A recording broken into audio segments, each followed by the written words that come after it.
Hey guys, and good morning. Welcome back to my channel. Today was going to be raining all day, and the weather forecast says it's going to be raining all weekend, so can't really go out and do anything. So I figured we'd be making a video about, how I rig out my Canon R6 to record video. When will tomorrow come? Today's a shadow, it's a dream, haunted by the past. I can't escape the memory. I wanna run, I wanna be there. If I tell you why, can you keep it a secret?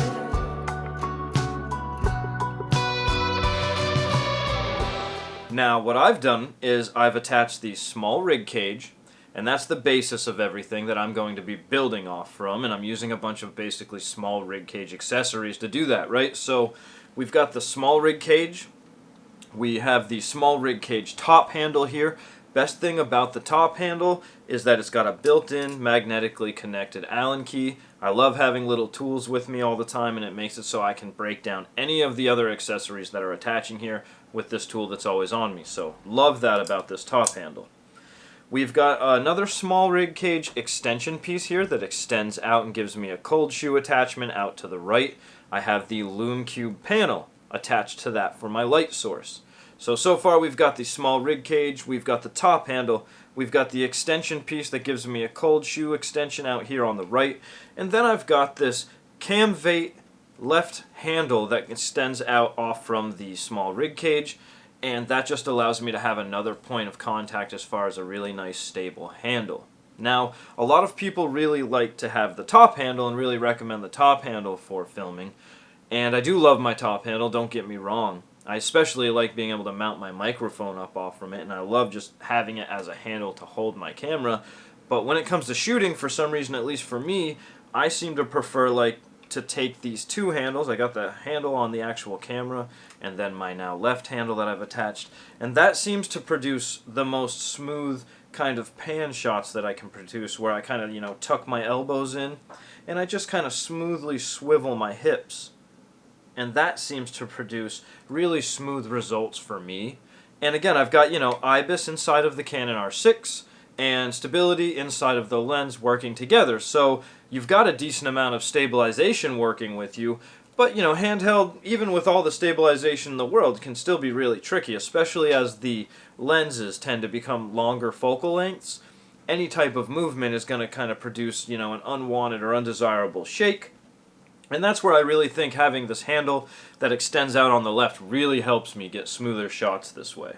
I'm using the Canon 100mm f2.8L lens. This is probably my favorite video lens that I have, apart from using wide-angle lenses. I really prefer to shoot with, like I have attached to the RP right now, the 24mm f2.8. But I'm using that on the RP to record me. And this is what I really like to use for more like cinematic B-roll type of shots.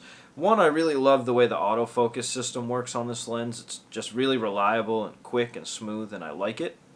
And the other thing is that it has macro abilities, which make it so you can get really interesting, really cool shots, being able to get so close to a subject. We've got the Canon R6, which of course is just the low light beast, right? This thing can shoot at like ISO 12,800.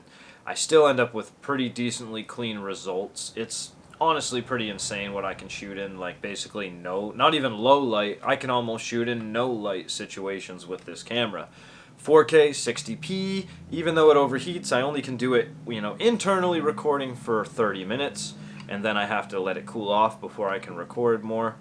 The latest 1.3.1 firmware version that came out for the Canon R6 did address some of the heat issues when shooting in 4K 24p, right? So if I shoot at 24 frames a second, I have essentially unlimited time at this point. If I use IPB light compression, then I don't really have any overheating issues in 4K 24 anymore, which is super awesome. Side note, I also really don't notice any type of quality loss when using the IPP light versus the IPB, regular compression. So you still do overheat in, 60p, 60 frames per second. You're still going to get 30-minute time limits. But again, there's always external recording with like the Atomos Ninja 5 or something like that. One of the things that I want to talk about when it comes to, creating videos and using the R6 is the fact that we have built-in C-Log, which is one of the really big reasons that I got this camera. Was I had internal C-Log as well as, 10-bit footage.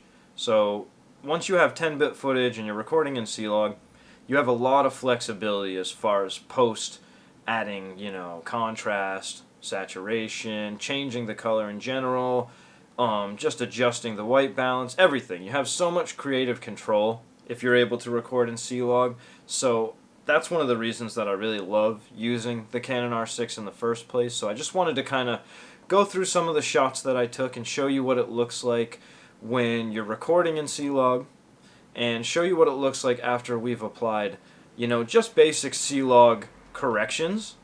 And then what I'm going to do is show you what it looks like when I've taken the C-Log correction and then applied one of my favorite filters that's just built into Premiere Pro. It gives it this little golden hint to the color that I really like, so I'm just going to show you that being laid onto some of the footage here so that you can really see the difference between ungraded 10-bit C-Log footage and then what you're going to get when you've gone and corrected that and brought it back to like the Rec 709 type of color format. Okay, so that's one of the things that's really important to understand, is you're always going to want to record in C-Log so that you can take advantage of the dynamic range of your sensor when recording video. And what that basically just means is that, if you're in a scenario where it's really dark and there's also parts of your scene that are also really light, like let's say you're recording yourself and there happens to be like a sunset behind you, where you are is probably going to be a lot darker than the really bright scene where the sun is behind you. That can be hard for sensors to capture just because the dynamic range is so far apart. It's really, really bright where the sun is, and it's, relatively dark in comparison where the subject that you're recording is. And, with the RP, I really would tend to struggle with scenes like that, and you would see blown out skies where the sky just didn't get any data, and you don't really see the sunset. You just see a bright white sky with no data there. Where when I record in C-Log with the R6, I'm able to get so much more dynamic range that almost doesn't really present itself as a problem anymore. I can record myself or whatever subject that I want, have the sky in the background. It's still going to capture all of that image in the background because I have that increased dynamic range from recording in C-Log. And that's the basic reason that we're going to record in C-Log and then bring the color back. It does take more time in post, but you do get a much nicer result at the end of the day, so that's why we go through that extra step. There's other reasons that we use C-Log, but that's the main reason for myself, is to just get that increased dynamic range. And we finally hit over 500 subscribers, so that's really exciting. If you're one of my subscribers, I thank you so much for supporting the channel. If you think these videos helped you out at all, guys, think about going below, subscribing, clicking the notification bell, and I'll see you guys on my next video.